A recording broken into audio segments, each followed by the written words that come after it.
Hi there, it's Johanna Sophia, Professor Johanna Sophia, your host of the Easy Fun Raw Summit, and I am offering to you this little video series called Easy Fun Raw Video Series that follows the summit with this so many glorious speakers we had. Weren't they fabulous?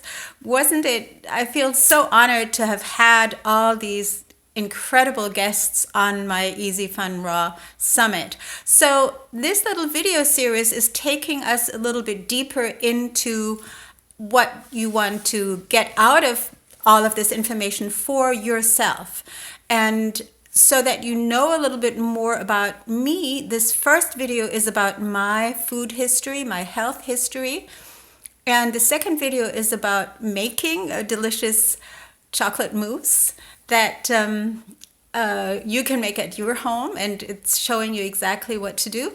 And the third video is about strategies that you can devise. At first you make your strategy, you make your plan, and then you implement those strategies to actually get the change toward the result that you ultimately want. You know, you're here because you want to learn more about and implement more in your own life about healthy food and living the super healthy lifestyle. So briefly, and then it's followed by a webinar that again strategizes in more detail how to proceed forward, and for you to find out, you know, what next steps you can take. So this is a little bit of my history. Well, Johanna Sophia was born to a family in Germany, and I had a little heart murmur. And you know, I often forget about that having been a fact. I always had purple lips, and even today, you know, I always put lipstick on, or most of the time, because my lips are so purple that people get concerned. However, this little heart murmur didn't show itself much. My parents never made a big deal out of it, or it wasn't an issue, other than that I was really bad in sports. I couldn't run fast, and that I just had sort of weak tissues, and still do to a certain extent. You know, when I have any kind of problems, it comes out in my tissues or my skin. And you can see little bumps here on my chin right now. And that's when stress hits, or I don't get enough rest, or I challenge myself too much. You know, I recently ran my 10 kilometers for the first time in my life. But overcoming these physical weaknesses always had to do with me discovering that I needed to exercise and that I needed to eat better. Now, of course, when I was young, I thought that eating better meant eating more cheese and maybe eating more good meats. You know, when being young meant for me that I was in entertainment, I was a singer, I was on stage, I was in front of the camera, I was an actress. And I didn't make the connection, I really didn't make the connection that all my throat infections and sinus infections and ear infections had to do with my dairy consumption.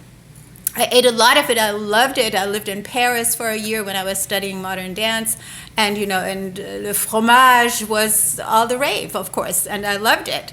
But I didn't make that connection until much, much later, in my 30s already, when I finally said, so now I want to have kids, I want to have a family, I want to get my physical health in as good a shape as possible.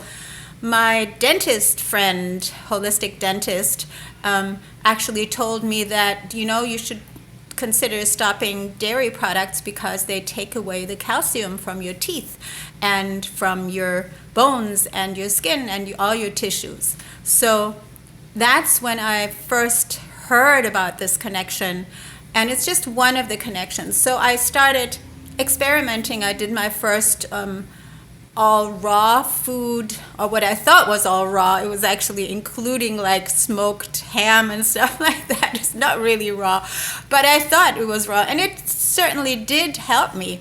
I did eat a lot of vegetables. That must have been in the early 80s, 1980s, that is. You know, I'm an old house. And so I learned the impact that fresh vegetables and fruits can have on your skin and on your tissue at that time. But of course, I went back into the regular food, the regular scene, then having my first one-woman shows at the time. So it was all about being part of the crowd, being part of the small-time celebs in Europe.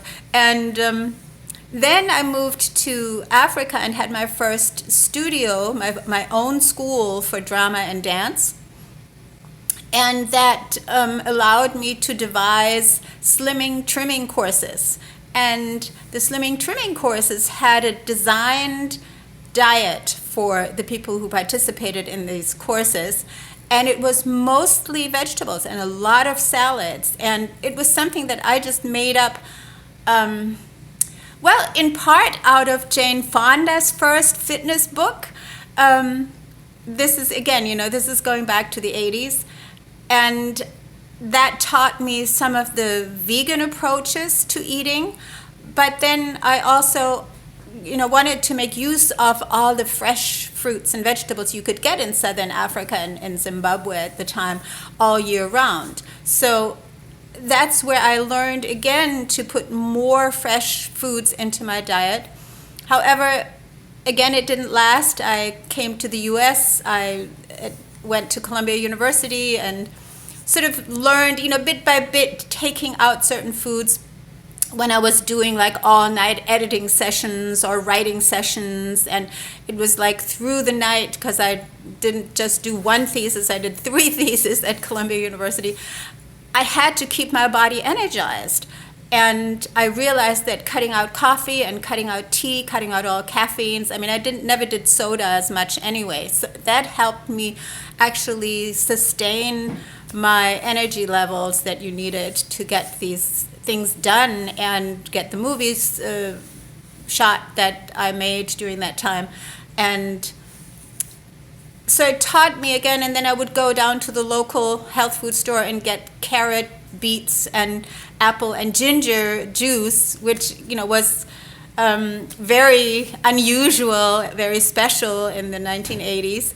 But today everybody knows that that's a good thing to do when you need an energy boost. In fact, just yesterday I had a very tired day and got myself a carrot, beet, apple, ginger juice, and it did the same thing. It made me feel so much better.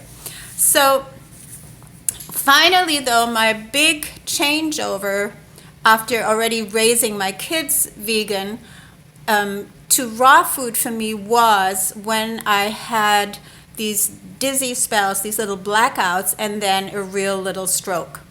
So I found myself on the floor, couldn't move, couldn't talk, but I could think. I was conscious.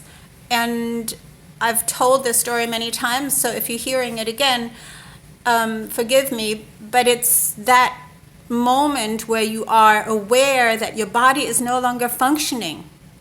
It does not receive the commands from your brain, from your spirit, from your mind. When you say, I got to get back into this body, I got to get up, I have kids that need me, I want to see them grow up, I cannot possibly die right now. So that's when you are more likely to make those decisions. And I said, as of that time, I said, okay, I'm doing the raw food and I'm healing this body and I'm going to grow up and see my own grandchildren grow up, and I will still play basketball with them when they go to college. And that's a steep challenge because I'm a late mom. I'm 64 now. My kids are just in college. And so I have a while to go and want to keep that going. If any of this resonates with you, if you feel like you want to turn your life around. And of course, as of that moment, as of the moment I went raw, and it wasn't even 100% raw at first, it was like 80%. I never had a single dizzy spell again. I never had any kind of stroke or aches and pains again. I still have stress symptoms. For example, when I had to close my factory a couple of years ago, I got back pains, and and it had to do a lot with the accumulated stress in my body from having to survive this failure, if you will. But we now know that failures, when overcome, lead to more success and lead to endurance. So yes, that still is what works for me, doing a very high raw diet, and it has had me really never sick. I've never missed a day of work other than feeling stressed or tired, or saying to myself, okay, today I'm going to sleep at 6 o'clock or at 5 o'clock, even in the afternoon, and I'm going to sleep 12 hours and just drink juice tomorrow and I'll be fine. So you can do it too. You can also have this experience of healing your body again and again in your life, and having that experience of a long, prosperous life. I will speak to you in the next video. We'll make a chocolate mousse, a fruit chocolate mousse, and I will look forward to hearing back from you as soon as you can. You can join me if you want. Already now, there are some open spots on my calendar for free sessions where you can explore what you would like to pursue. And just connect with us on my website, johannasrawfoods.com, and sign up for a time to speak to me. Mwah. Guys, I love you guys. I hope that you will get something out of this video series that takes you to the next level of health and happiness and enjoying life. Ciao.